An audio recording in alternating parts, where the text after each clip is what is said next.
cuman satu lapangan saja yang hujan, Mas. Kalau kita di luar lapangan terang ya? Terang. Oke. Itu bagaimana kita memasak ular, bagaimana kita mengelet ular, bagaimana kita itu menggunakan pesok atau menggunakan gigi, Mas. Kita lihat semuanya. Datang satu pocong lagi itu yang beneran. Di tengah duduk bareng. Merinding. Duduk bareng loh.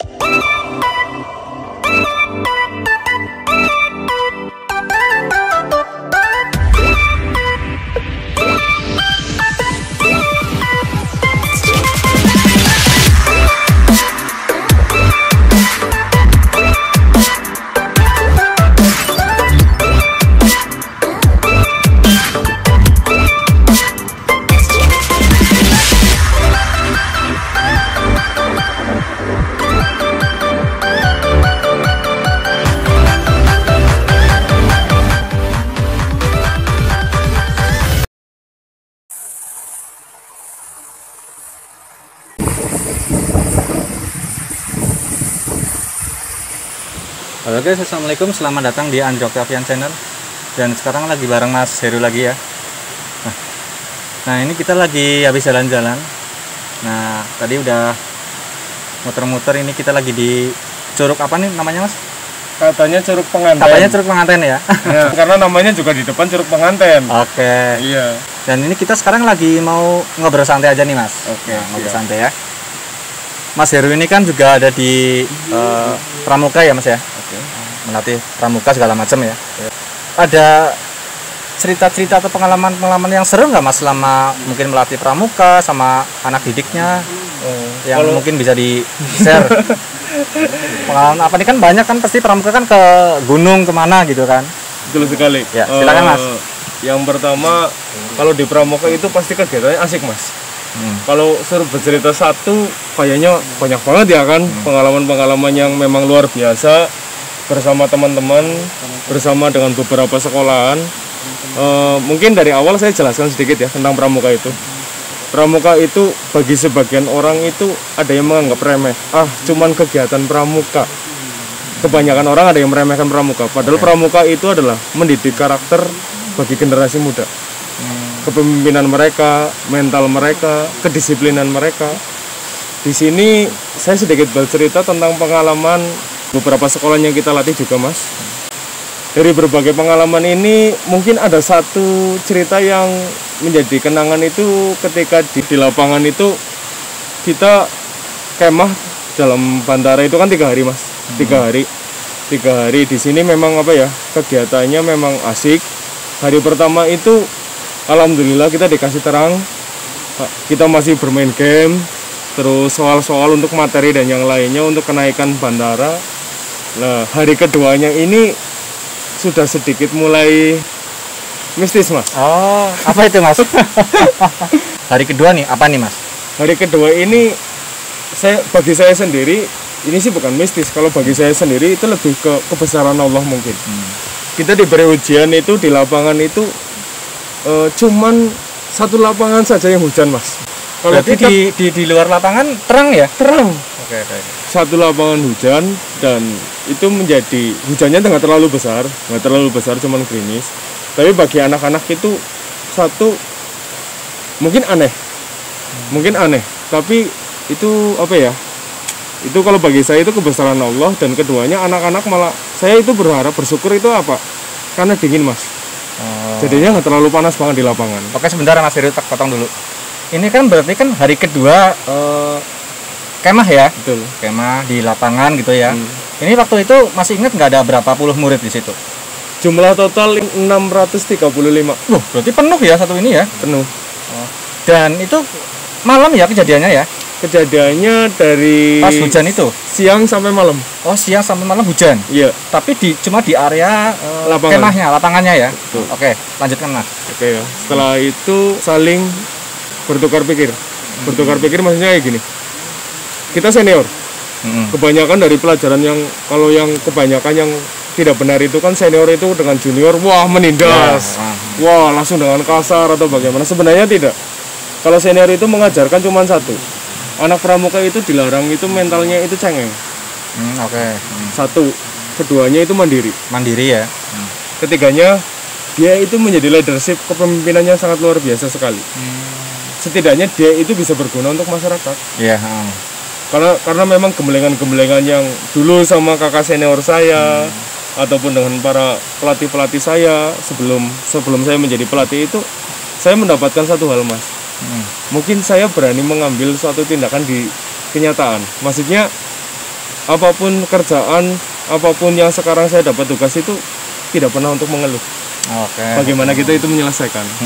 Nah, hari ketiganya ada apa, Mas? Dan hari ketiga ini memang kebanyakan itu, kalau ini kan kegiatan di lapangan yang sedikit formal untuk pelantikan bantara. Jadi full hari ketiga itu adalah pelantikan dan mereka itu lulus menjadi bantara di situ. Oke, berarti kurang lebihnya berjalan lancar lah ya. Betul. Nah, kalau kita bicara soal kegiatan pramuka kan tentunya ada salah satu kegiatannya yang apa istilahnya yang jalan-jalan kemana gitu, yang ke hutan atau kemana. Ya, nah itu ada. Namanya apa itu, Mas, kalau kegiatan itu, Mas? Kalau itu lebih ke mungkin anak-anak pramuka itu lebih dilatih untuk camp. Camp itu ya. Namanya mungkin kayak berlatih bertahan hidup atau bagaimana. Saya mungkin tidak bisa menceritakan temannya lain, tapi saya sendiri pernah mengalami. Oh iya, gimana, Mas? Kita di Ubaloka Banyumas itu dilatih oleh TNI 3 hari bertahan hidup di Baturaden. Oh, di atas itu ya? Di atas Baturaden, cuman dikasih garam, korek, sama pisau kecil. Oh, nah itu disuruh bertahan hidup gitu ya? Ya, kita berlatih bertahan hidup bersama TNI dan kita tidur di atas pohon, kita diajari tanaman obat-obatan di situ. Sampai tidur itu kita diajarinya itu bagaimana kita tidur di atas pohon. Nah, terus apa yang Mas Heru lakukan selama bertahan itu, Mas? Kegiatannya? Saya masih kenal waktu itu pelatihnya saya. Dia adalah salah satu anggota TNI. Dia mengajarkan tanaman obat-obatan itu bagaimana, dan dia mengajarkan bagaimana itu kita bertahan hidup dengan apa adanya loh, Mas. Yang di hutan itu bagaimana, ternyata hutan itu ternyata banyak yang memberikan kehidupan untuk kita sebenarnya. Ikan itu kita diajarinya itu makan matang, tapi itu kita masak di atas batu yang panas. Di atas bawah sinar matahari, kita cuma kasih garam, kita makan. Dan ternyata itu enak. Enak ya? Karena saya lapar. Jadi karena faktor lapar ya? Karena faktor lapar. Ubaloka yaitu unit khusus yaitu Ubaloka itu unit khusus di Pramuka. Mereka itu kebanyakan untuk pencarian orang hilang, tim SAR, juga bantuan untuk bencana alam dan yang lainnya. Dan dulu mungkin pelatih kami yang dari Ubaloka itu memang apa bedanya kita dengan TNI tidak ada, sama sekali tidak ada bedanya. Pengalaman yang tidak mungkin saya lupa adalah malamnya, Mas. Bagaimana kita diajarkan untuk membuat api unggun. Oh iya. Untuk menghangatkan diri. Tapi kebanyakan orang kan hanya cuman menumpuk ranting dan yang lainnya. Kalau dari beliau kita ajarin, kita keduk dulu tanahnya, lubangnya sampai sekitar 15 cm. Setelah itu kita masukin ranting ataupun daun-daun yang kering, kita bikin untuk menghangatkan diri. Tapi ketika malam tidak mungkin kan api unggun itu yang kita bikin itu akan bertahan terus sampai pagi, tidak. Tapi kita cari tempat untuk beristirahat, yaitu minimal itu kita cari tempat yang tidak di bawah, Mas, di hutan. Karena banyak sekali hewan liar lah. Takutnya ada hewan apa? Ular, babi hutan dan yang lainnya. Dan baru pertama kali itu kita diajarin tidur bagaimana di kita pohon, tapi kita pasang jaring. Yang paling pengalaman tidak enaknya itu kalau hujan, Mas. Kebanyakan kita itu dilatih tidak menggunakan mantel, tapi kita bagaimana menggunakan daun-daunannya di situ. Bagaimana kita itu berteduh tidak di bawah tempat yang bisa roboh, atau kita itu di samping tebing, itu tidak boleh. Fisik kita dilatih untuk kuat dingin, kuat hujan. Tapi di situ memang apa ya? Yang saya heran selama 3 hari itu, alhamdulillah kita tidak sakit, Mas. Karena mungkin faktor alam satu, keduanya udaranya bersih. Siangnya kita kena sinar matahari, malamnya kita dididik oleh alam untuk bertahan itu bagaimana, dan makanan kita itu tanpa obat pengawet. Pengawet ya. Hari ketiga itu mungkin bagi saya sendiri bukan takut, Mas. Kalau bahasanya itu gigo atau bagaimana, gelia bagaimana ya ular itu. Itu bagaimana kita memasak ular, bagaimana kita mengelet ular, bagaimana kita itu menggunakan pesok atau menggunakan gigi mas. Oh, untuk menguliti si ular ini ya? Betul sekali. Kalau tidak ada pisau kita diajarin pakai gigi ditarik, tapi kita cuman tetap seperti kayak menyembelih ayam, kulitnya saja itu baru kita tarik. Oh iya. Dan yang sedikit saya itu nggak pernah lupa adalah ketika ular itu kita masak, ya cuman bumbunya garam mas. Cuman bumbunya garam, ada yang dibakar juga ada yang direbus. Enak itu dagingnya. Karena mungkin lapar. Oke, gimana? Masih ingat nggak rasa apa yang Mas Heru rasakan ketika makan daging ular dengan bumbu cuma garam? Ya, gini, mungkin kalau rasanya memang karena lapar itu enak ya mas, tetap ya. Cuman ada sedikit baunya yang mungkin amis bagaimana itu. Ya, seperti itu memang. Tapi karena memang pengolahannya itu memang bersih, karena kita bawa ke sungai, kita cuci, kita juga bumbuin dengan garam, terus lebih yang dibakar itu ditutup dengan pohon pisang dan yang lainnya. Dibungkus gitu ya. Betul. Kalau saya tidak tahu itu proses ular, saya tahunya itu daging ayam. Nah, ada lagi nggak mas dengan pengalaman pramukanya atau mungkin anak didiknya pernah ada pengalaman sharing cerita apa selama diajar Mas Heru gitu yang unik gitu? Kebanyakan anak pramuka yang saya kenal itu mereka itu tidak mudah untuk putus asa. Mereka berjuangnya juga luar biasa sekali, dan mereka itu berusaha walaupun mereka mendapatkan tugas, walaupun mereka tidak bisa, bagaimana harus selesai. Kebanyakan dari mereka anak-anak pramuka, saya kira mental mereka luar biasa mas. Asiknya itu satu hal, saya jujur mas, kita kenal dengan teman yang baru. Dari yang cowok ataupun yang cewek, ada juga kisahnya menjadi pasangan juga ada. Banyak ya? Banyak. Profesinya Mas Heru ini sebagai pelatih pramuka, boleh dong diceritain ke teman-teman yang nonton.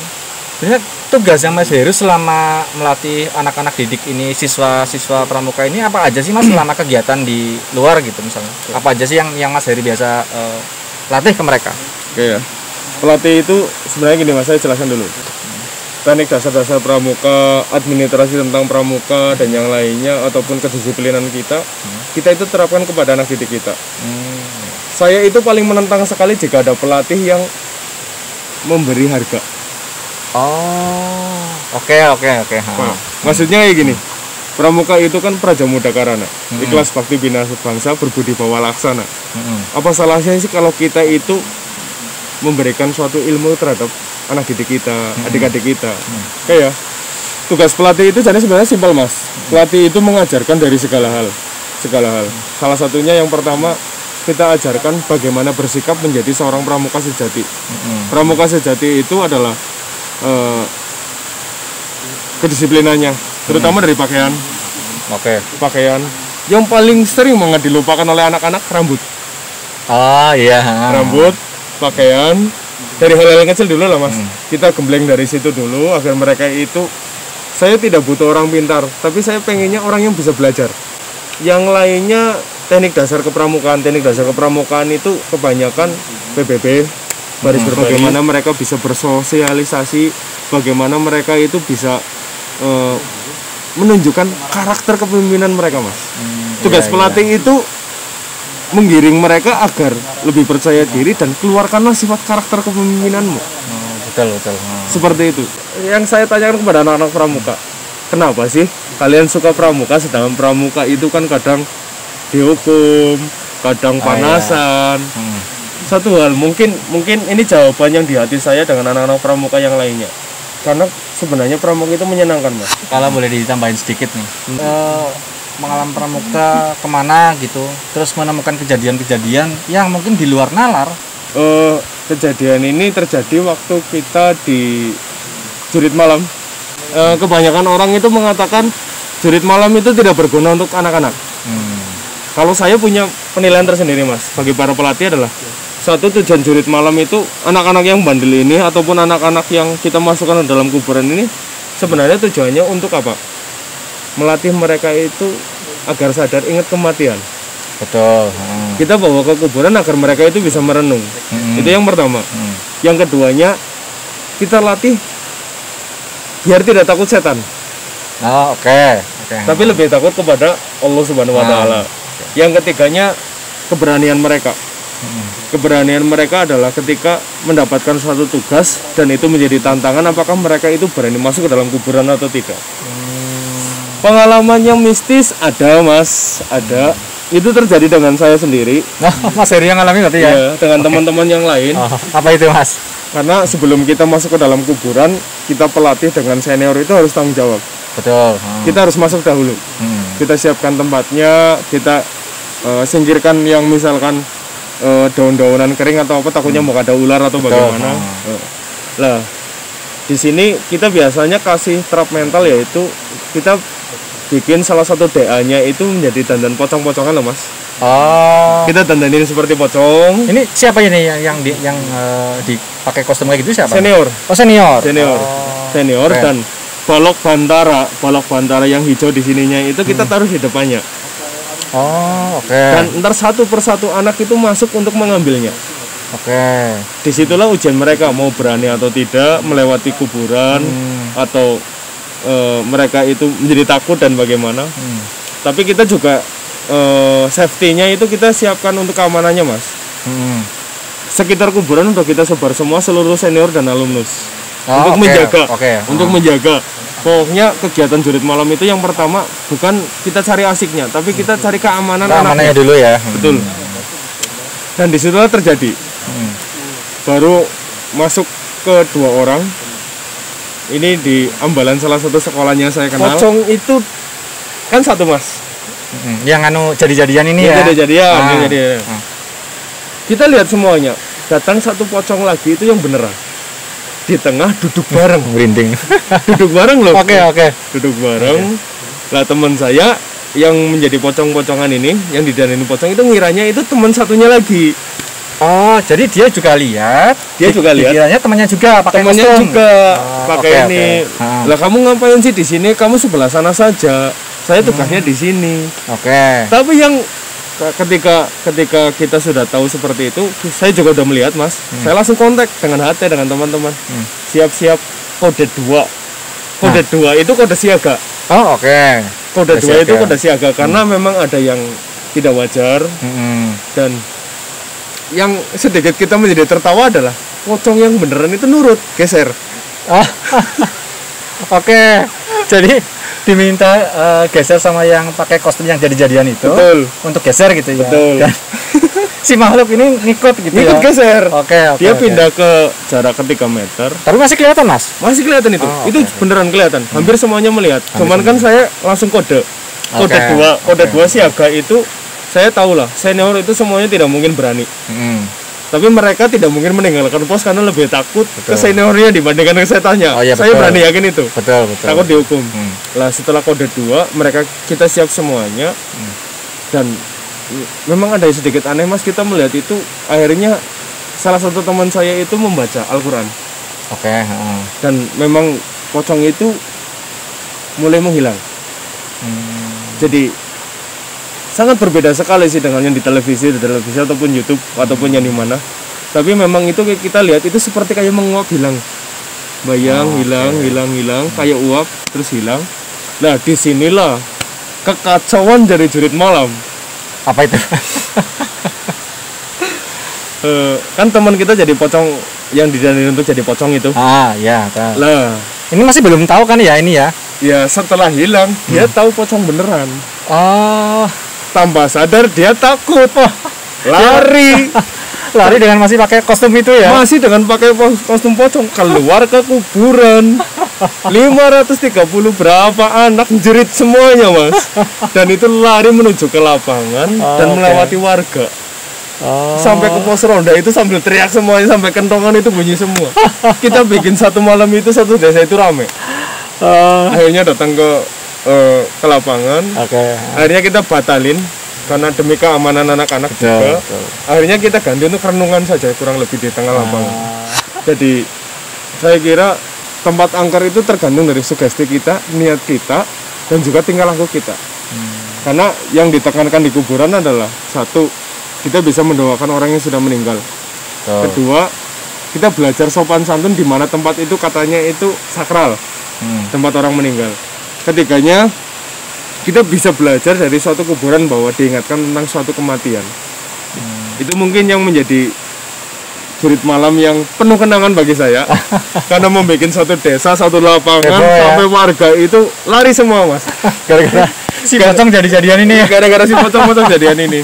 Oke, seru banget ya. Terima kasih Mas Heru. Siap. Sebenarnya udah sharing ya, cerita-cerita soal pengalaman pramukanya. Nah, jadi gitu guys. Terima kasih yang sudah menonton. Kurang lebihnya maaf kalau ada banyak salah-salah kata ya. Sampai jumpa di video selanjutnya. Sekian dari kami. Assalamualaikum.